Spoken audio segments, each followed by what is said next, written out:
Welcome to the Dork Forest. Jackie and her pals will never bore us. Shameless confessions about our obsession will make us laugh and smile. So let's explore the Dork Forest and dork out for a while.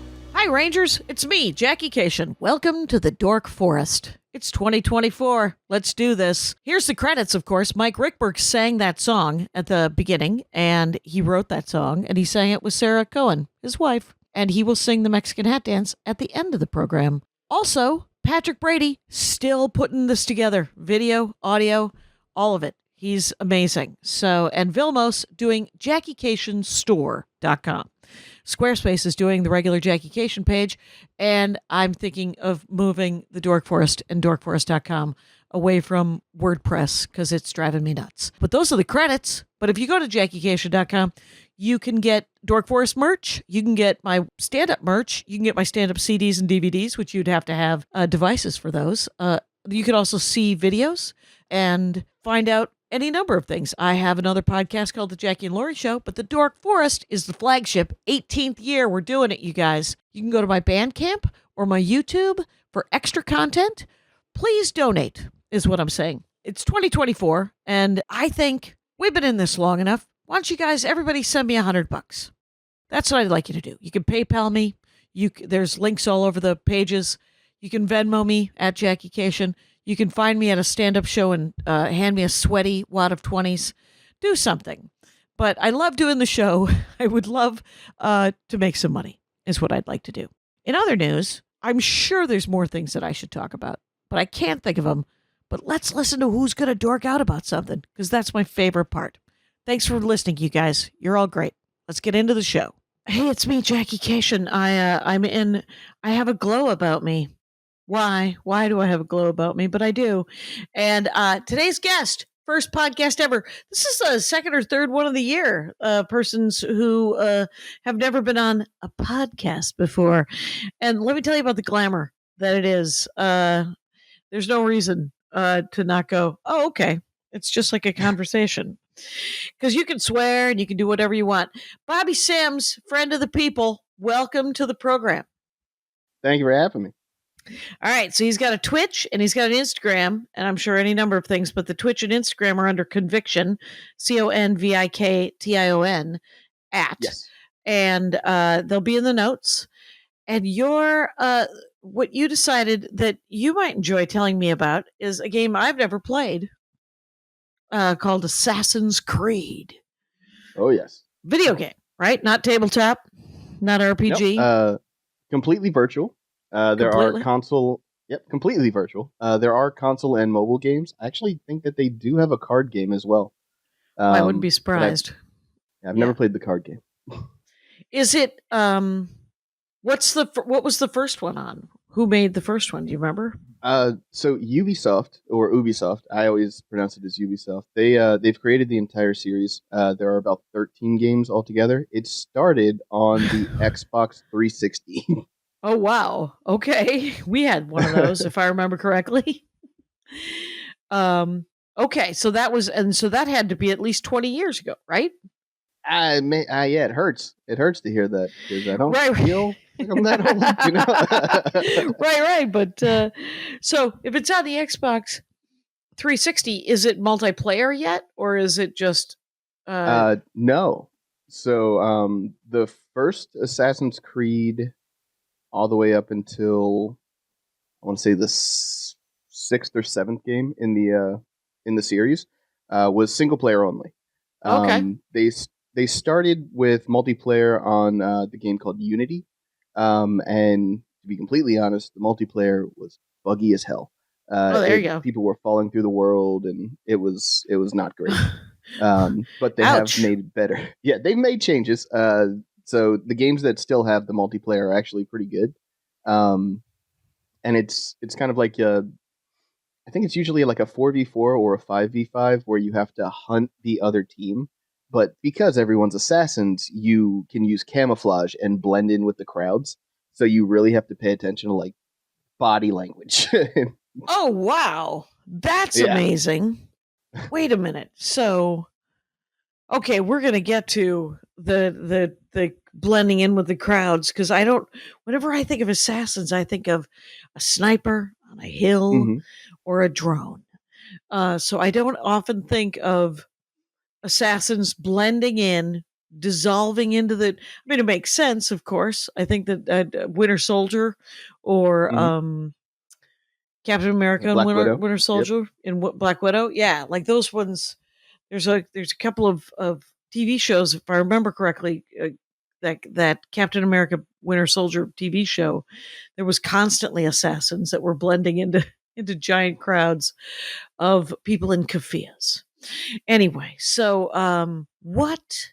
So talk to me about the first Assassin's Creed. If it was just a solo single player. Sure. So, the first Assassin's Creed actually takes place in essentially the Middle East, like around like Jerusalem, I want to say. Okay. Um, you play as an assassin called Altair ibn al-Ahad. Okay. Uh, Ridiculously surprised that I still remember that or the name Right. of That that is a character. very specific name. It's yeah, it stood out. But essentially, you're running around and you're part of this order called the Order of Assassins. Okay. Each of like all of them have like wear these giant white cloaks with like hoods that have like a point to them. It looks like an eagle's beak because their Okay. icon is the eagle. And they're they're waging like an eternal war with the Templars, who in this portion are crusaders.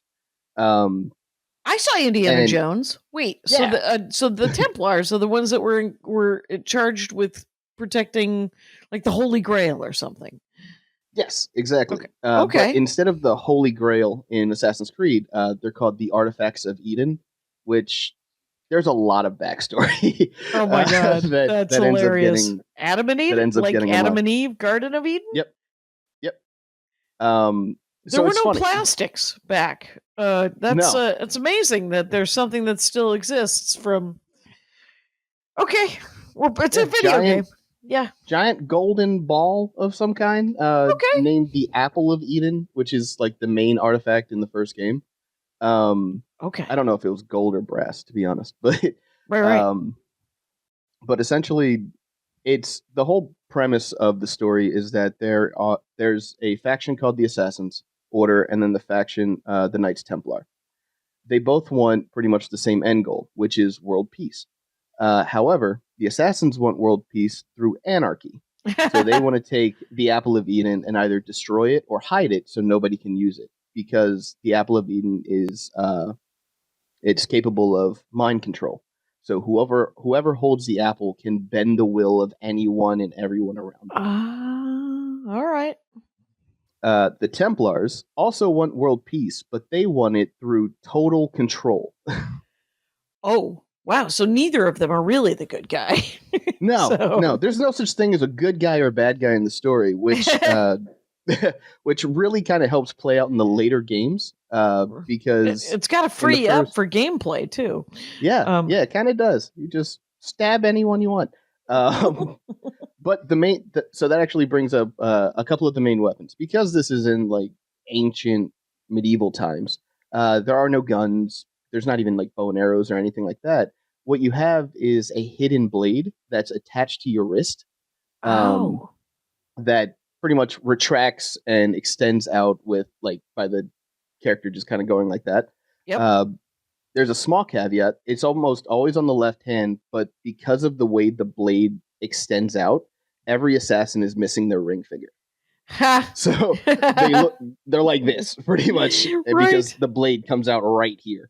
Um, and yeah, you essentially have to blend in with crowds and you sit That's on benches crazy. and Yeah. eavesdrop and sneak up behind people and then you just take your four-fingered hand and just the blade right into their neck and then Well, okay. So the game is literally you just sneaking around trying to get up close to Templars.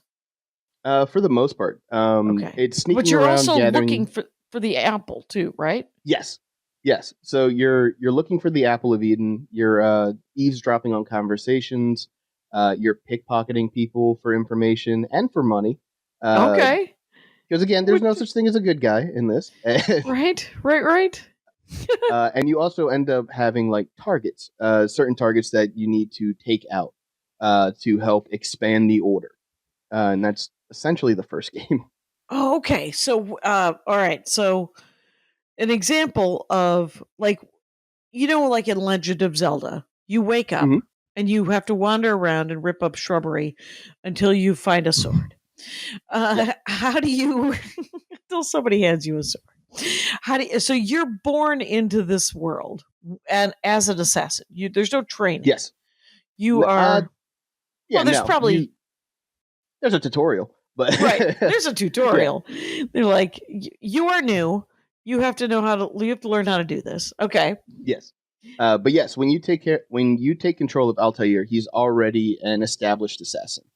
But because of what happens in a tutorial, you end up getting demoted down to like the very lowest rank, and you have to build your way back up again, which is how the progression works in the game for characters. So you first start out with a sword. You don't get the hidden blade right away. You have to start out with a sword, and you get like throwing knives, and you pretty much have to fight through that way until you can eventually work up the rank to earn your hidden blade again. Okay, I see.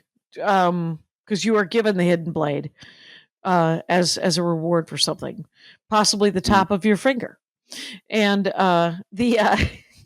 so if you're sneaking around, how's the writing on the first game? Honestly, the writing is pretty good. The story is it's intriguing. There's a lot of detail. The characters are fun. It's written really, really well. The main problem that we had with, that I had with the first video game is that it's extremely repetitive because there's only 3 side missions. There's eavesdrop, pickpocket, and like the other one you just follow someone. So like you have to, for the lack of a better term, stalk them through the crowd until they get to where they need to be, and then you kill them. But you have to get to the location first. So it gets a little old after a while. Because you have to do that over and over and over again. Because like the 6th time you do it or whatever, you eventually get to where the apple is being kept.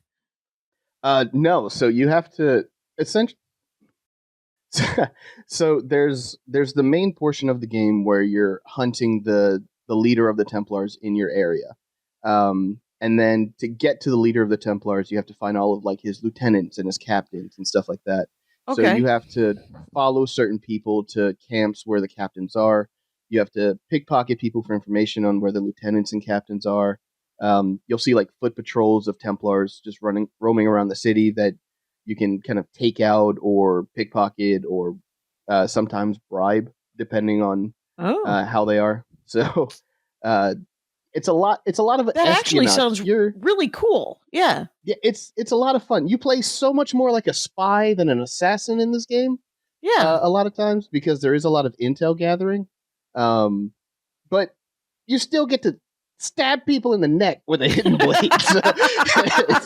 It still takes it away from a spy, you know? Right. You're spying, and then you're assassinating, and then so was the game pretty easy or was it pretty hard? Like, is it 72 hours? Is it one day? It's more than one day, especially if you are like I am, and aka a completionist. If there's a collectible in the game, I need to collect it before I finish the game. You will wander back. And, oh yeah. All right. It's okay. So that's Assassin's 1. Yes. And so you get the apple. One imagines. What's the victory screen like? I'm always curious what the victory screen is. Any idea? So, yeah. So the fun part about Assassin's Creed, the first game up until the game labeled Assassin's Creed 3, which is actually, if I remember correctly, the 5th game. Okay. Yeah, not confusing at all. But, and who cares? You're like, have I read this? No, I have not. I'm going to play this game. Yeah. So there's a whole overarching backstory or uh, meta story, I guess is the best way to say it. Sure. Um, that's over top of just playing as an assassin. Uh, so the meta story is that you're actually in present day, and you play this guy named Desmond Miles. Desmond Miles has been kidnapped in the first game by a company called Abstergo and put in the machine called an Animus, where that so that he can relive uh, his ancestors' memories because they're trying to find the artifacts of Eden in present day. Oh, So you again don't and know that when again. you're first put into the game. You're put Because into the they've game been and you're Altair and somehow. you're going around killing people. All right. And then at a certain part in the game, you get pulled out of the machine and you are now Desmond Pretty sure you are in present time. frozen. So the whole overarching story is that you are Desmond, a guy who has been essentially raised in like a convent, kind of, um, and you've been kidnapped by this company and you're trying to get away. And then later on throughout the games, you become more of a full fledged assassin and all of this fun stuff. Um, but there's a side effect of using the Animus called memory leak, where your memories and the memories of your ancestors start blending together, and Desmond starts hallucinating in real life because he Oh, starts seeing like Knights Templars and like other enemies all around him right. when there's nobody there. Uh, but he does get the abilities of his ancestors as well. So all of a sudden, he's a parkour master and he knows how to assassinate people in 38 different ways. Right. Okay, so is there one of the things about Assassin's Creed that it sounds like is that like do you have to is it timing and jumping uh, in the game, or is you ever play Prince of Persia? That's the only game oh I've yeah, got as a reference right now. oh yeah. But Yes, it's very similar actually. okay, so it has that sort of you have to time things and get the joystick to do the right combinations so that you Yes. can bounce off of walls and catch onto things and okay. Hmm. That sounds really It's cool because you're chasing people and okay. yeah, it's great. It actually Prince of Persia was made by Ubisoft as well, and it came out about a year before Assassin's Creed. So a lot Oh, of the okay. parkour mechanics in Prince of Persia actually resurface in Assassin's Creed. Oh, okay. Well, that's interesting. That makes sense actually, obviously. Um because then they can just reskin it with a different storyline and Mm. our lives are that much better. Because the Prince of Persia thing looked I wasn't any good at it, but I did like doing it. Uh, I was sad when I died, but it was fun to try. so what? So that's the third game, but it's really the fifth game. So what are the in between three games? Yep. Four games. Yeah. So yeah, so it's fun. The Assassin's Creed 2, Assassin's Creed Brotherhood, and Assassin's Creed Revelation are all their own specific trilogy. Uh, Oh, okay. you're still Desmond in present day, but instead of being in Israel, you're in Italy. You're in like Florence and Venice and a Yes, few other places. the Da Vinci Um, Code. exactly. Is it? Da Vinci actually he makes an appearance in the games as well. Actually, Yes. um, so it's a fun little callback because you in Brotherhood and Revelations you actually use Da Vinci's flying machine. Awesome. Why wouldn't It's you? really cool. Someone Exactly. had to build it, but not Da Vinci. He wasn't good with a hammer. No, Um, actually, wait, wasn't he also a sculptor? He could do was anything, right? Wasn't he? he Wasn't he might have everything? been I think Da Vinci was everything. He was a triple threat. So, exactly. um, yeah. So you've played all of these as well, I'm sure. Yes, I've played every game. Well, I've completed, I should say, every game up until Assassin's Creed Origins, which is like number 9 or 10, something like that. Okay. Yeah. Yeah, big fan. And do they have replayability? How's the replayability? Oh, The they first do. one sounds maybe The a first little one, not so much. repetitive. Yeah. Yeah, the first one not so much. The second one, the storyline, the second, third, and fourth one. So the Ezio collection is what it's called because Okay. you play as an assassin called Ezio Auditore di Firenze, Nice. something like that. It's close. I think I might have juxtaposed two letters in the name, uh, but it's called the Ezio collection because this Assassin's Creed 2 is when Ezio's not in the Assassin Order at all. He's just like a punk teenager who belongs to like a noble family. Okay. But his uncle and his father are actually in the Assassin Order. When his father gets executed, his father and his brothers get executed for trumped up crimes. He he falls into the Assassin's Order in number 2. So number 2 is like his coming up in the Assassin's Order. Brotherhood is him taking the idea of the Assassin's Order and building his own order in Italy. So you start recruiting other people and like training them as assassins, and then you can send them on missions to assassinate people. So you become more of like a mafia boss in the second or in Brotherhood. And then in Revelations, you're Ezio as a master assassin, and you end up going to Istanbul to not only assist with another order of assassins, but to also kind of learn other ways and find out more information about assassins that came before you, such as Altair. So it ties just back kind of full itself. circle, just to tie back into itself. What's the currency? What's the money like in the game? So the currency, so it's fun. It's a lot of fun because I do enjoy history as well. And aside from the very obvious historical creativities that the games have taken, a lot of the information that is there is historically accurate. So in Assassin's Creed 2 and Brotherhood, you're using florians, which was the main currency in Italy at the time. That's right. I don't remember what the currency was called in the first one, but it was also time appropriate. Well, I'm wondering, what are you buying?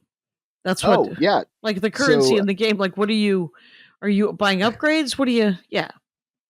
Yeah. So you're buying upgrades, especially in in all of them, but especially in Assassin's Creed 2. You can buy different upgrades for your outfit. So you can add additional armor. You can upgrade your greaves, your pauldrons, your hidden blade. Greaves, pauldrons. What are these? I'm unfamiliar with these weapons. Are they weapons? Okay. No, they're armor pieces. So greaves, pauldrons, and like greaves are on the arms, and cauldrons are on the shoulders. Okay. Yeah, pauldrons are protect your shoulders and your the back of your shoulder neck? blades. Okay. Yeah, so they kind of just sit. It sits like right here. They look like shoulder pads for football players. Oh, right. Now I know what you mean. As soon as you said it goes all the way around, like, okay, yep. So you could upgrade those to make them just more resilient or tougher. Mm-hmm. You can also, in Assassin's Creed 2, you can upgrade your hidden blade because you're friends with the world-renowned Leonardo da Vinci. You are able to not only get more, what are they called, ranged weapons. Okay. So like there is not necessarily a gun, but a projectile that you can fire from your hidden blade that shoots a ball bearing hard enough to kill someone. So it's a gun, but it's not a. It's not. Like it's more not of a modern slingshot. gun. Yes. Yeah, a little bit. Just a gunpowder powered slingshot. Fast enough to actually pass through the skin and murder the bad guy, or in this case, the other guy. Exactly. You can also buy like consumables and different weapons like little smoke bombs, poison darts, different things like that. Okay. And how are you getting the money? Is it all pickpocket? Honestly, when I played, quite a lot of it was pickpocketing. Anytime I was walking in a crowd, I was just kind of taking as much as I could. Right. If that's the option, that's what they want you to do in the game. If they've created that, if they've created that dynamic, that is what the game is teaching you. Exactly. Steal as much as you can. Exactly. And then Is there and then another there's way to like make money, or? yes. So you can complete assassin contracts to kill certain people. And when you do that, you get paid. You also can loot the bodies of the people that you kill to also get money. Sure. Again, probably the second largest way that I made money in that game. Um, you can also sell different items that you can collect. There'll be like animal skins and pelts and stuff like that Okay. that you can take and then sell. And also in the Ezio collection, your mother and your sister uh, flee your hometown with you, and then they just go to, I believe it's Venice or it could be Florence. It's one of those where like your main base of operations is, and they end up running your household and all of your small businesses. Okay. One of them being a an opium den, and the other one is you you manage all of the courtesans in the city. So Oh, and a brothel. Well, good for yeah, you. yeah, you So, become a pimp very quickly in right, this game. it's a right. All of a sudden, you're a drug dealer and a pimp. Hmm. So this is not. Is it one of those? What's the maturity rating on this game? Oh, they're M. They're all rated Okay, M. they're rated Yeah. M. Okay, and so, but when you first started playing this game, you were not rated M. You were not an M. I don't think I've ever been an M, to I be think you were completely a honest with you. T. Were you a T? I Were you a was, teen? I was, Or was you an everybody? You I might have been an was, I was everybody. a, I was a YA. I would say I was a young adult at the time. All right. I'm not saying inside. I'm saying outside. Were you like 11? Because I No, always no. because it feels like a lot for an 11-year-old. I remember my nephew was about 12 or 13 and he wanted to play Diablo, and Oh, my brother and sister-in-law were like, "I don't think so. I don't think this is the one for you." And he's like, "But it looks exactly like the one for me. It looks mm, exactly like the one that I want to play." And I was like, "Too creepy." Anyway, so yeah, they're all M. Yeah, that yeah. makes perfect sense. Is it one of those games like Portal, where not Portal, Fallout, where you learn, like, you could, every time you play it, if you make different decisions, different things happen? Or is it Uh, more straightforward? no, it's definitely more straightforward. Okay. Some of the games later on, like Assassin's Creed Syndicate, Unity, Origins, and later, they have a little bit more of like that choice-based like control over the world. But for the first probably seven or eight games, there wasn't Yeah. anything like that. Right. It's just very basic. Here's your backstory. Here's your current tasks. Go out, do them to the most true. Do you end up doing all of the contracts? Are you that kind of Oh yeah, completist? oh yeah, everything, 100% Okay. perfectionist in the completion. I By the like the first one. The first one literally had you out there collecting flags on like some of the farthest parts of the map, and I'm just Okay. sitting there on a horse, nothing else to do, just going to get this one flag. Where'd you get the horse? Um, Stole the horse. Yeah, yeah, they just stole the just horse. stole the horse from Exactly. the stable. Are there any women characters besides, Uh, I assume, the brothel workers? Um, yes. Aside from the brothel workers and like Ezio's family in the Ezio collection, there are actually a few games that where you can play as a female assassin. okay, cool. So there's a mobile game called Assassin's Creed Liberation, where you play as an Oh, assassin in the really? French Quarter, um, In which New is Orleans? hmm yeah. Oh, weird. And it's the mobile version? hmm What's I it think called? they're Assassin's Creed Liberation, Liberation. and Okay. I believe that they did do a port of this to the console as well. And Okay. then the newest one, excuse me, the newest one called Assassin's Creed Shadows. It has this one. This one honestly is one that the concept of it is what people have waited for a very long time because Yeah. it's set in Japan. So you're not only an assassin, you're kind of like a half ninja, half samurai.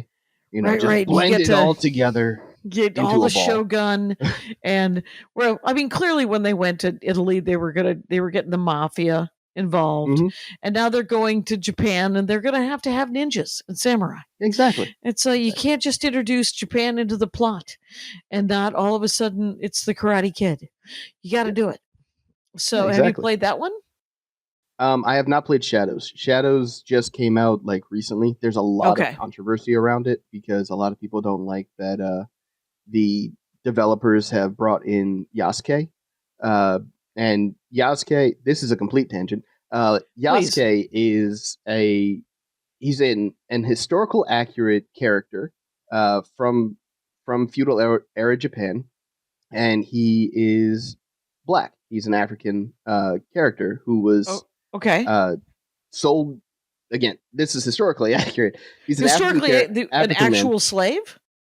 Yes, he was an actual freed slave that ended up in Japan, and he became a. I forget the title. I think it's controller. He became a controller for for the shogun, or for one of the comptroller. I believe is some sort of accountant of some sort of numbers dude. Okay, he became a comptroller and a vassal. I think it was. So he was never actually a samurai, but he essentially wore all of the samurai garb. He was taught how to fight with a sword because he was also considered a bodyguard. And he is in Assassin's Creed Shadows. They took a little bit of liberty and made him a samurai, even though he wasn't. And people lost their shit about that. Right, because turns out racism. But you know what's weird is I just saw on, I think it was on Blue Sky, where somebody said it was a clip where the guy was doing a walkthrough. It must have been Twitch or something, of a Twitch or YouTube of him talking through the game. And it must have been that game because there was a black samurai guy showed up, and the guy stops. He goes, "All right, I'm looking at the comments, and I'm going to block all of you motherfuckers because I don't need you. It's a fucking game. And you're a racist piece of shit." And he went off on this thing. And he's like, "If you can't handle this, this doesn't have anything to do with you. Don't play the game." So, okay. So that's the new one. And it's, and can you play as that guy? Yes. So you can play as both Yasuke and I don't remember the female character's name. Who is not historically accurate, but was included because girls would like to play too, please. And so they clearly could find a black character historically accurate, but they couldn't find some badass woman. I say which is that strange. She existed, but they just don't know her name. It's possible, just like me not knowing her name. The actual character's name in the game. Yes. But there are sorry, to circle back to the question about other female characters. Assassin's Creed Odyssey and Valhalla, which are the two games that came out right before Shadows. They actually have more of like a build your own character kind of thing, where you can choose to be either male or female. And then there's Syndicate, where you play as twins, Jacob and Evie Fry. So you can switch back and forth between a male and female there as well. Right. Not identical, you guys. That's an old joke from a twin that I know who said, "My sister and I are not identical twins. Her penis is bigger." So that's just it. John Bush, you guys, look him up. He's very funny. Okay, so well, that's cool. So the characters, is the original guy from the original game still available in the current iterations of the game? No. So Altair had one console game and then I think 2 mobile games. And then you don't play as Altair ever again. Okay.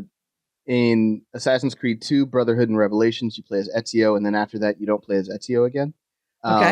So each assassin has its own game or series of games before they move on.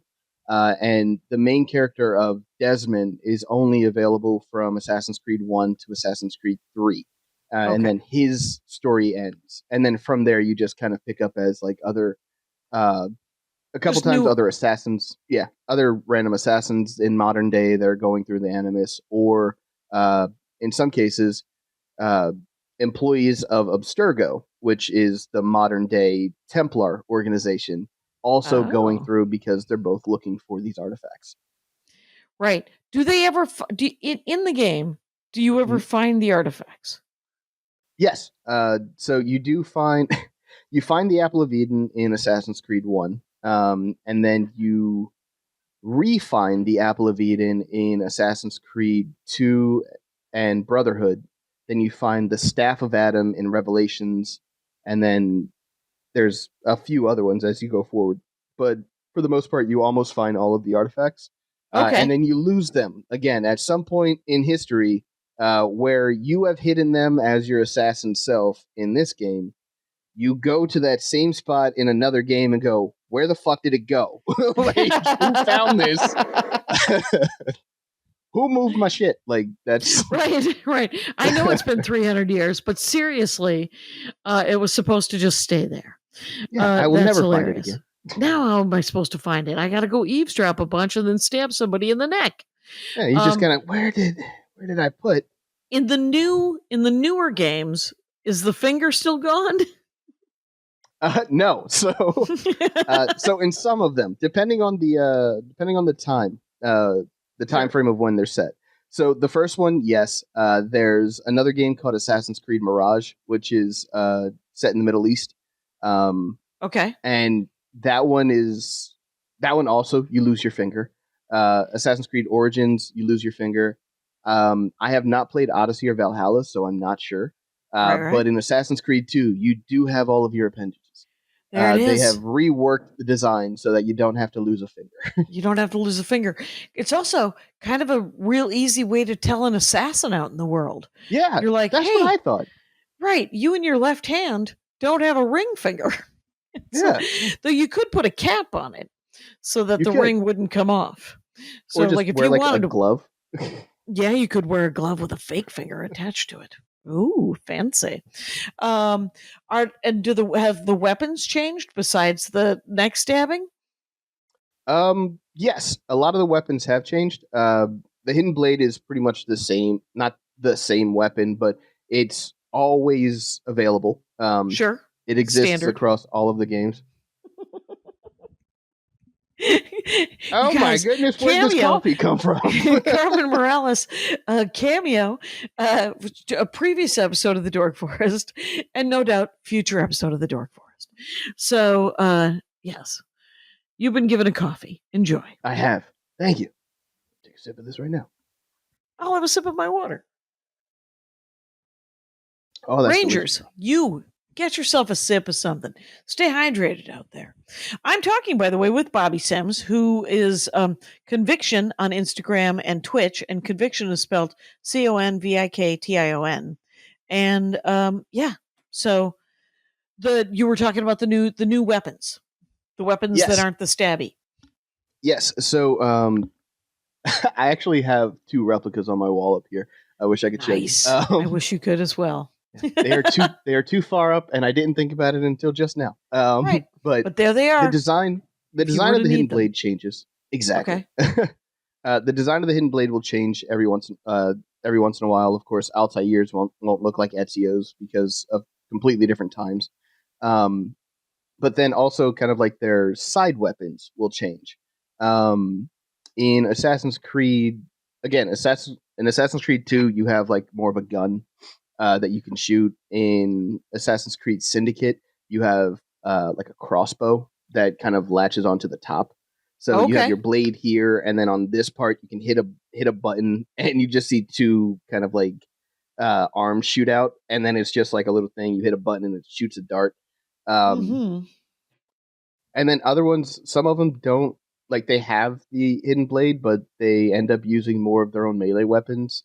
Jacob Fry in Assassin's Creed Syndicate That's set in Victorian times. You run into Jack the Ripper at a certain point in the DLC of the game. Okay. But and what's he the has name of the character? Yeah.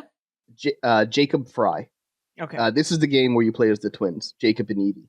Okay. Evie always uses her hidden blade. Jacob is a little bit more like loud and proud with his violence. So he just has a Victorian style cane that he beats the shit out of people with. Does it have a blade inside the cane? He can pull it out, and there's a hidden blade in his cane, but he doesn't wear it on his wrist. He beats you with the cane, and then he'll take the top off, and then put and then start walking again, and then just walk away. What's the Victorian?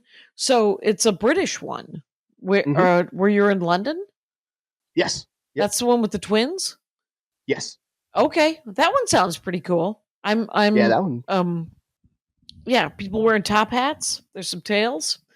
Jacob wears a top hat. Giant top hat. He has the nice long with the coat tails, vest, pocket watch, cane with a blade in it.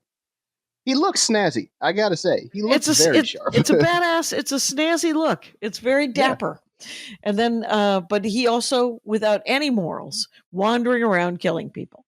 Mutton chops too. Mutton chops. Very nice.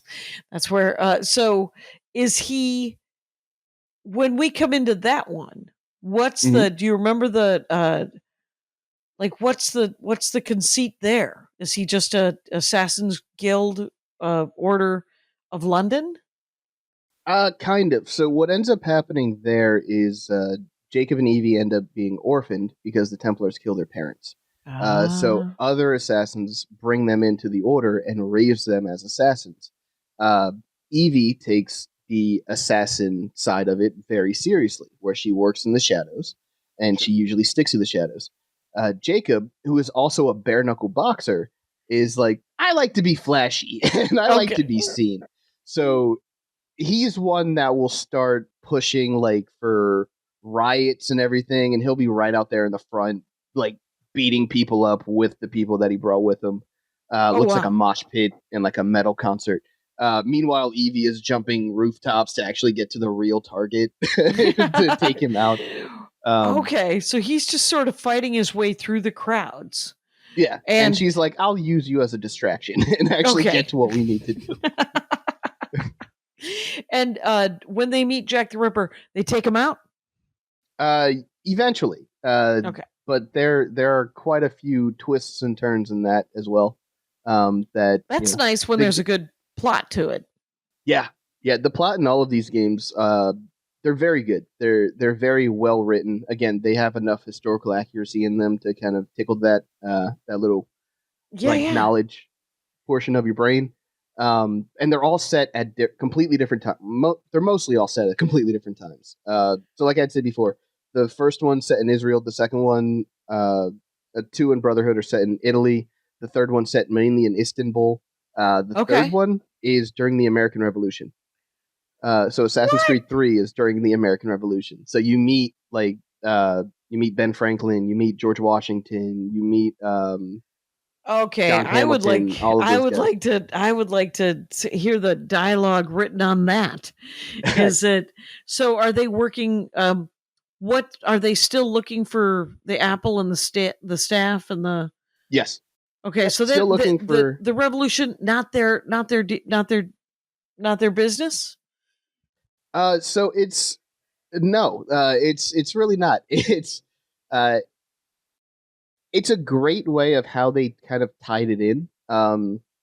So the British are working with the Templars, and they're trying to get the Apple of Eden so that they can keep the colonies under the rule of the king. Okay. The assassins don't give a shit about the revolution either way, but they just don't want the king to be able to control everyone. So they're like, fuck you. So they're just they're like, we just need to get the apple and hide it again. Exactly. Because you can't destroy it. For some reason, you cannot destroy it. I don't know if you know about the Garden of Eden, but it was made by God.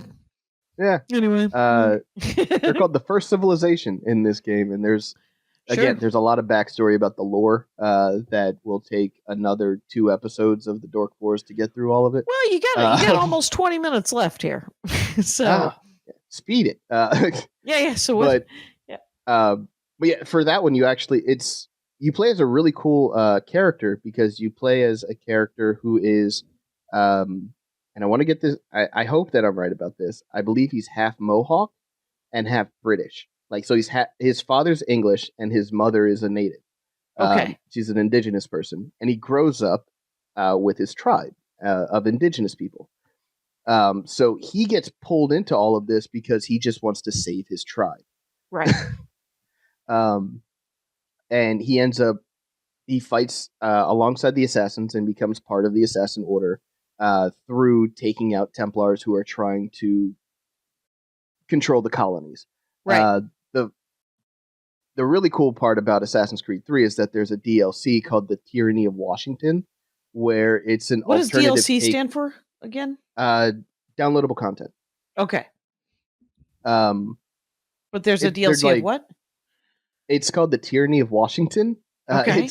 It's an alternate telling of our history where instead of George Washington becoming a president, he decides that he wants to be a king. And he uses the Apple of Eden to become king of king of the colonies. Right. And you are Connor, which is the name of the assassin that you play in. He has a native name that I don't want to try and pronounce because I'm going to fuck it up completely. And, right. No sweat. No problem. But he has an English name, which is Connor. And so you're playing as Connor and you're trying to kill George Washington because he's been corrupted by the Apple of Eden. Right. Oh my gosh, that's and that's just sort of a side mission, or it's like an expansion. An expansion. Oh, okay. Yeah. Oh, that makes perfect sense. Cool. Wow. Yeah, it was one of the greatest things in American history. The fact that George Washington was willing to stand down after two terms. Yeah, it's been a good run. Tired. Yeah, he was exhausted. I saw Hamilton. I get it. Yeah. It's so that's 3. That's so what do you, when you create in the ones where you got to create a character, is there special is there favorite things that you like to do, or like, yeah, I have 2 questions. Let's start with that one. Okay. There you go. Yeah, so so for Odyssey and Valhalla, I haven't actually played them. Those are the 2 that I haven't played yet. Right. Which are the 2 that you can create characters with. For the most part, from what I've noticed with gameplay, is that you choose the gender of the character and the story is written for both genders. It's the same story. Okay. Right. And there's not really any kind of advantage or disadvantage of picking one gender over the other. So it's like completely equal that way. Yeah, just wear a shirt. Okay. Yeah. Interesting. And then is there, since everyone's been waiting for this Japanese one, what else are they waiting for? Space? Oh. Maybe. I think that ever since Desmond was kind of introduced in Assassin's Creed 1 and expanded on in the Ezio collection in Assassin's Creed 3, one of the things that everybody kind of really has been clamoring for is an Assassin's Creed that's actually set in the modern day. Like Grand Theft Auto. Like, kind of, yeah. Like, how would that be handled? Would we still be using hidden blades? Would we switch to snipers on hills? Like, how exactly would that be done? Exactly. So I feel like that would be pretty cool to come up with, especially if they figure out a way to make it so that it doesn't feel like Grand Theft Auto or Saints Row. Right. Yeah, it would have, because that's what it would, because those 2 games have the same, shall we say, moral ambiguity. Exactly. And they are also M's. So wait till you are an M. There are some children listen to the show, so you guys. And but I will say that I like the idea. So the latest date that anyone's, has there ever been a steampunk one? Like, what if there's dirigibles and giant typewriters and blunderbusses? What do you think? I would love that personally. The closest that we have to that is the Victorian, which is not very close at all. I mean, somewhat like wardrobe wise, but it would be really cool to have I would love a steampunk one. Yeah, steampunk would be pretty cool. Just the hood, but the giant welding goggles too. Just giant Amelia Earhart. Everyone's just wandering around wearing Amelia Earharts. And then, so what is it? So is it still on Xbox? What's the console system? Oh, sure. So, they are on Xbox. So now the newest version of the Xbox is the Xbox Series S or Series X, depending on if you want a disc.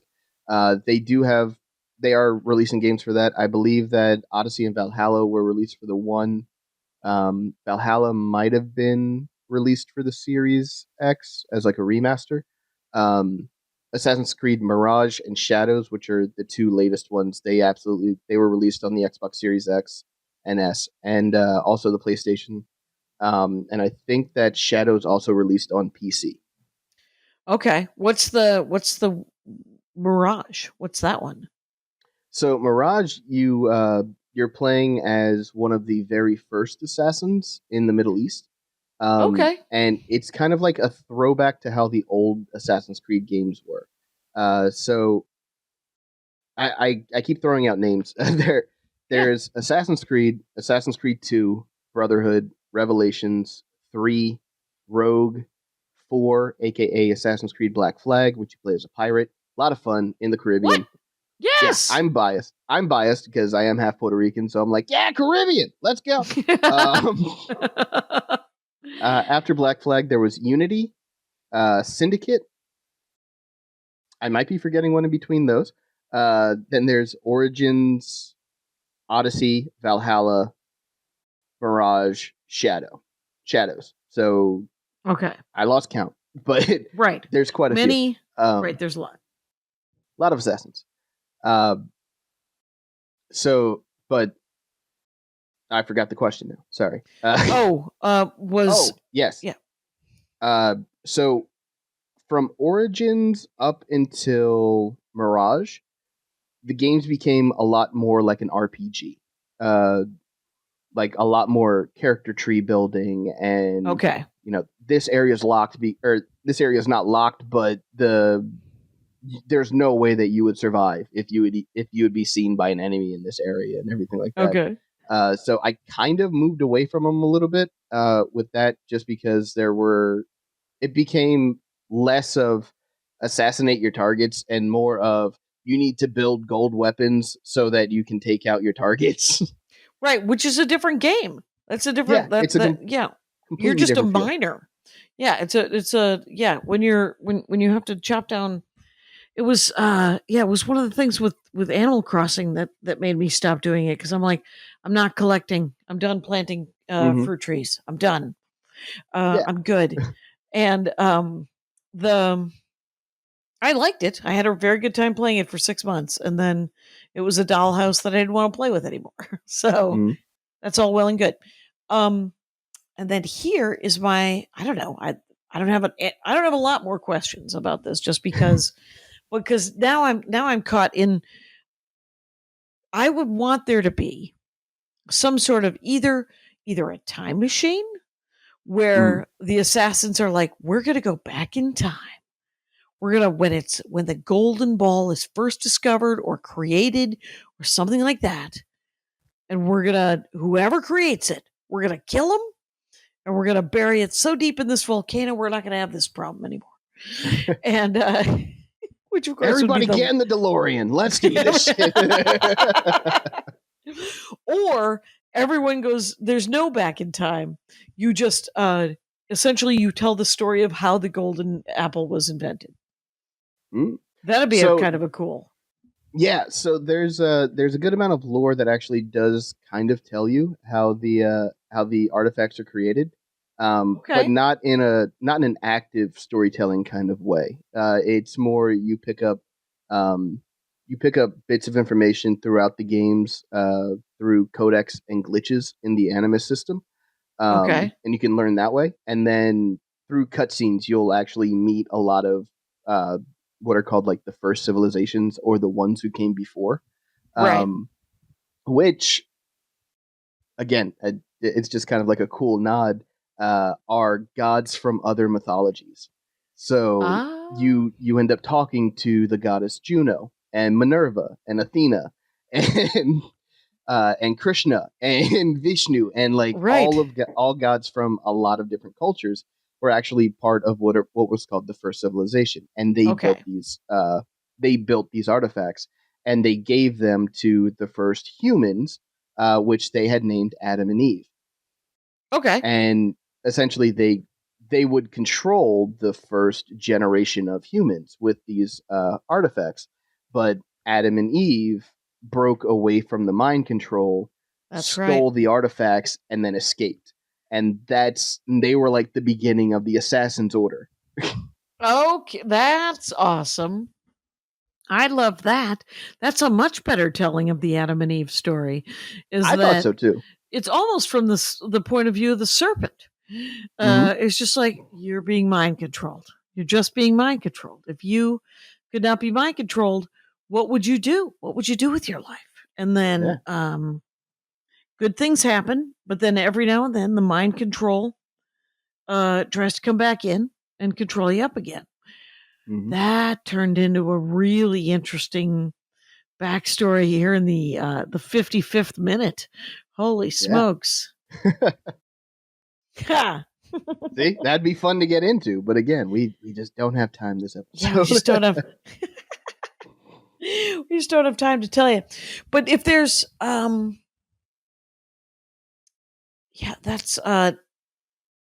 there's a science fiction series that I read. It's about immortality and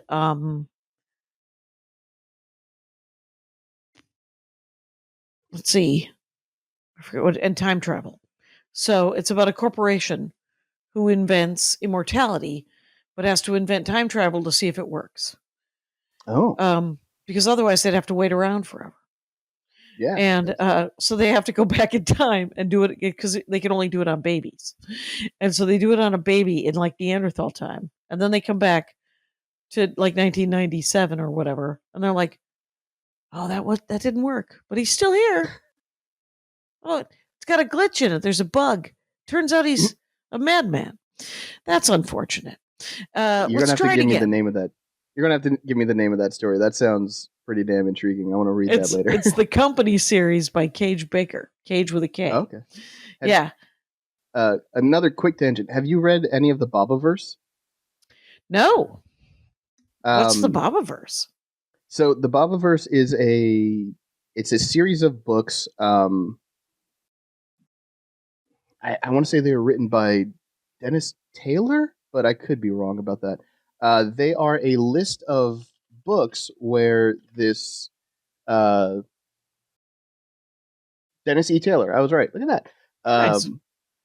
It's a series of books about this guy named Bob who he ends up getting this like kind of insurance that this company upon his death, this company can actually take his brain and cryogenically, like not freeze it, but they can upload it into like a computer so that his Okay. conscious can live on.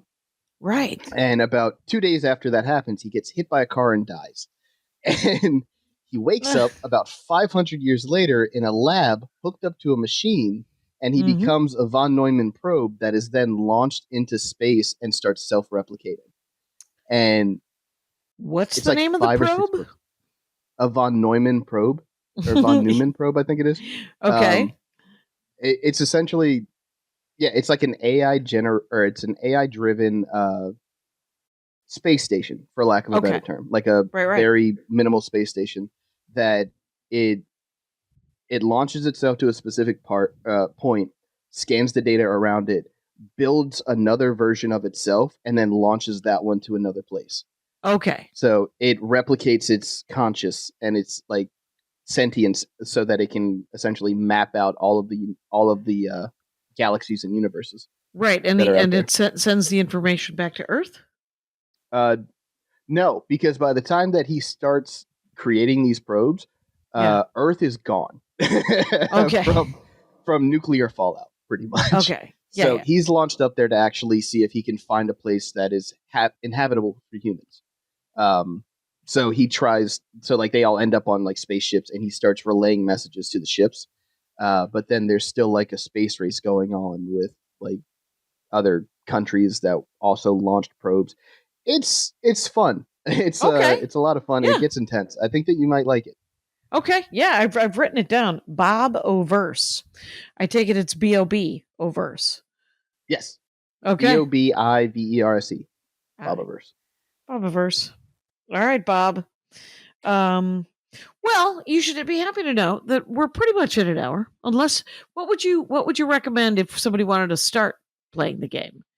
Like, do you think if they got into it now, would it be worth it to go back to 1? I definitely think so.